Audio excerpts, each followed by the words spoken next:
Greetings everyone, Rod here. Hey, I'm going to call this the first official video of Thaco's Cave. I had to rebrand because I wanted to feel more inviting and comfortable for people to come and sit and view my videos.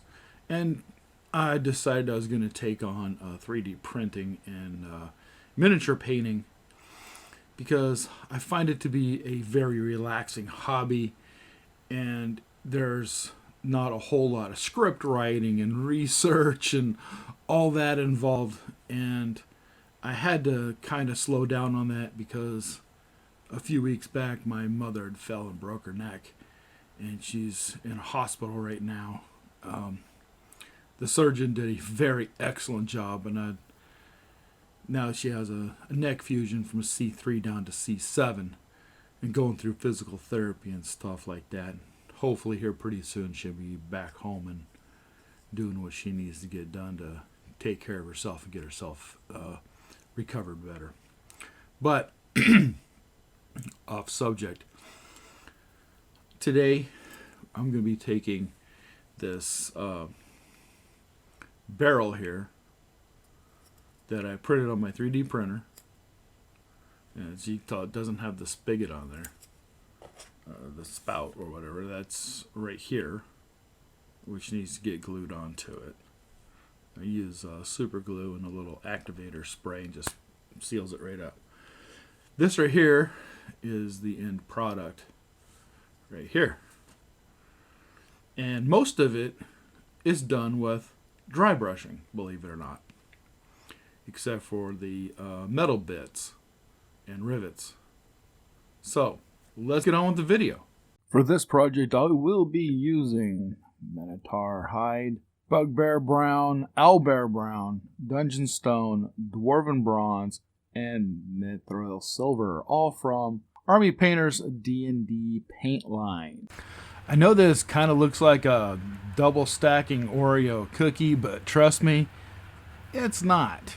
So the first thing I'm going to do with this is take a contour brush from the makeup section at Dollar Tree and dry brush the first layer of brown across the surface.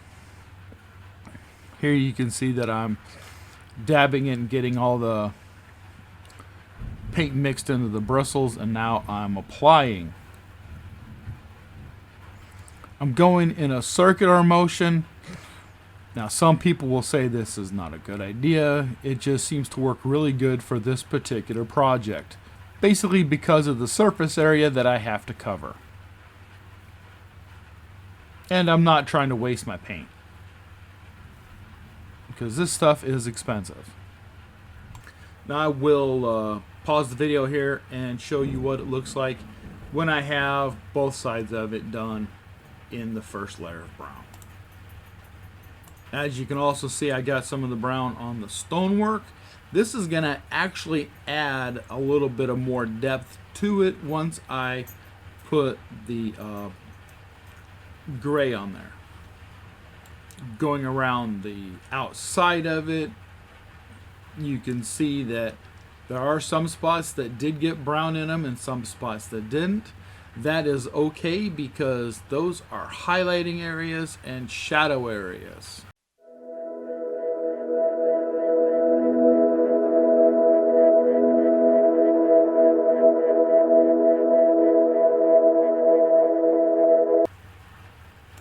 For some reason, I'm not able to get my camera to come into focus. I have to move light objects around in front of it just to try and get it to work properly. I use a DSLR.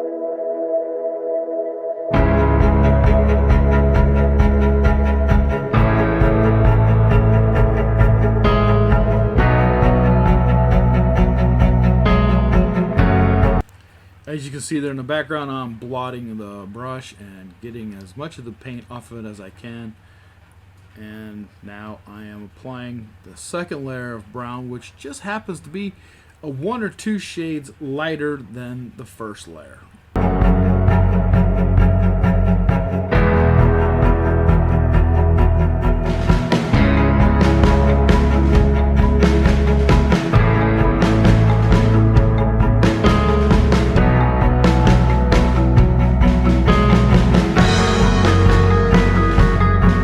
here, now you can tell that the grain work is really starting to pop out on this, and I think it looks really, really good. If I wasn't going with 3 layers of brown, I'd probably just leave it at this. I'm going to pause it again really quick and then do what it looks like after that second shade of brown is dried. There you go. Now you can definitely tell the difference. You got some blending in there.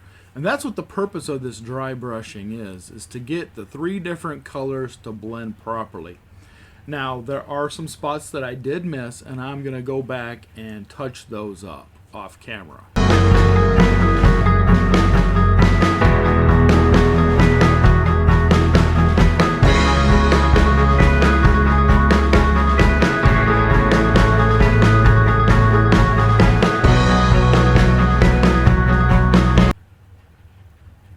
Now for our last and lighter shade of brown.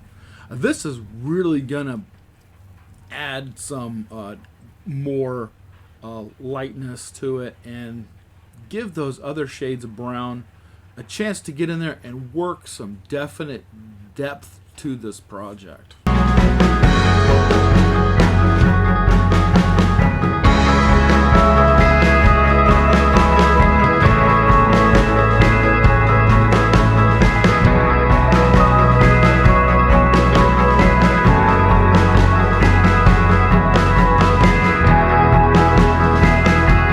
As you can see here, I'm applying it mostly to the edges, so because those are going to be spots the light hits, and I'm not going down deep across the sides because, like I said before, those are shadow areas and I want them to look dark.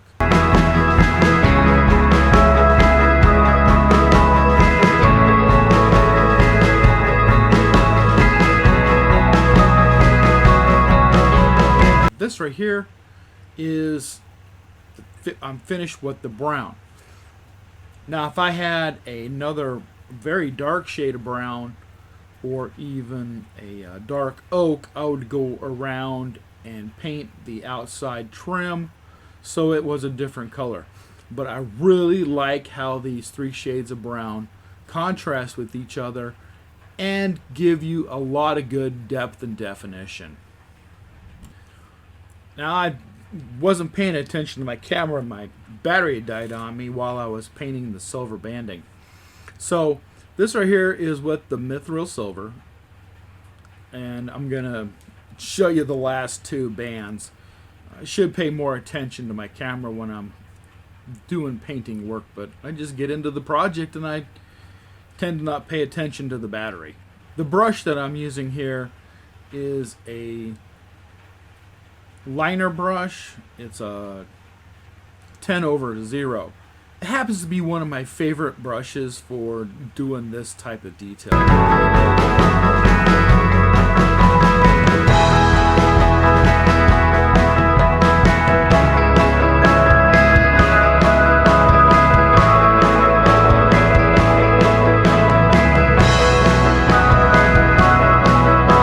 Alright, here's what it looks like with the silver banding done.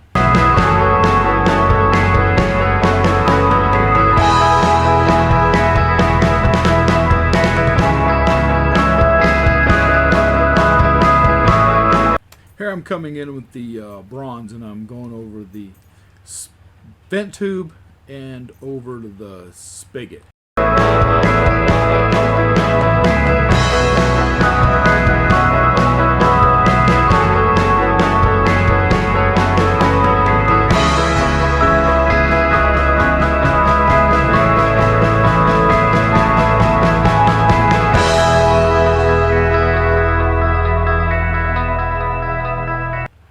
Be going over the rivets using a cut-off toothpick because it just happens to be the right size to do those rivets, and it gives a nice beautiful dotting effect, I think.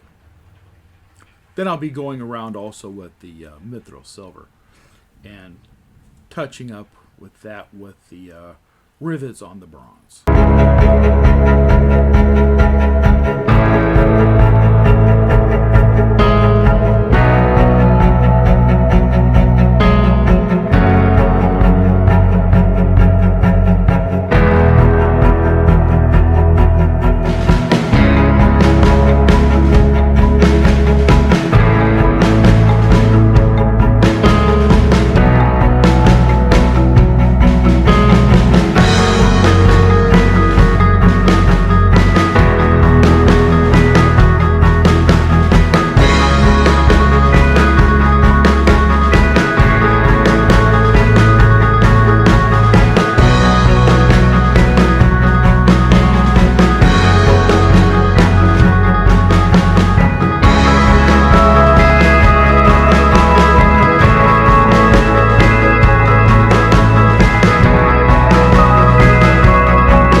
I'm going to be applying the Dungeon Stone Gray. Now this right here looks really, really good on these 3D printed miniatures because it's got all those hidden recesses in there, and the black primer just really makes it really good, so you really don't have to do a black wash on it unless you really want to.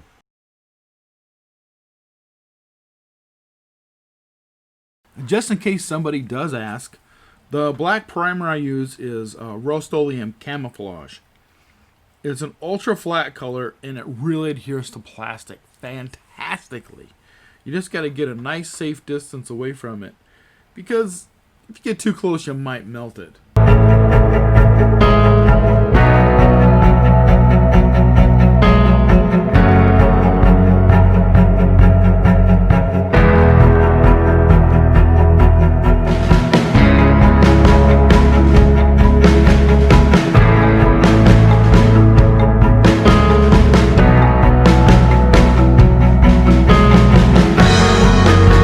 I'm going to call this project finished.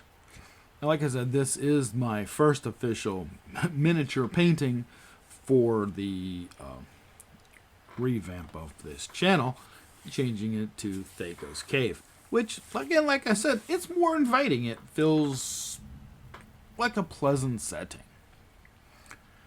Now here at the end, I've got a turntable and a light box, so you could see it spinning around.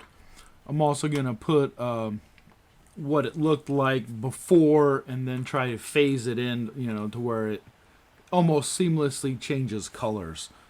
If it works, hey, great. If not, the intention's right there.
First official Thaco's Cave video.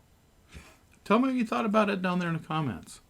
Hey, I'll tell you what, for everybody watching this video, if I can get 100 likes and 100 different comments about this video, I will personally send this piece to somebody that I pick at random.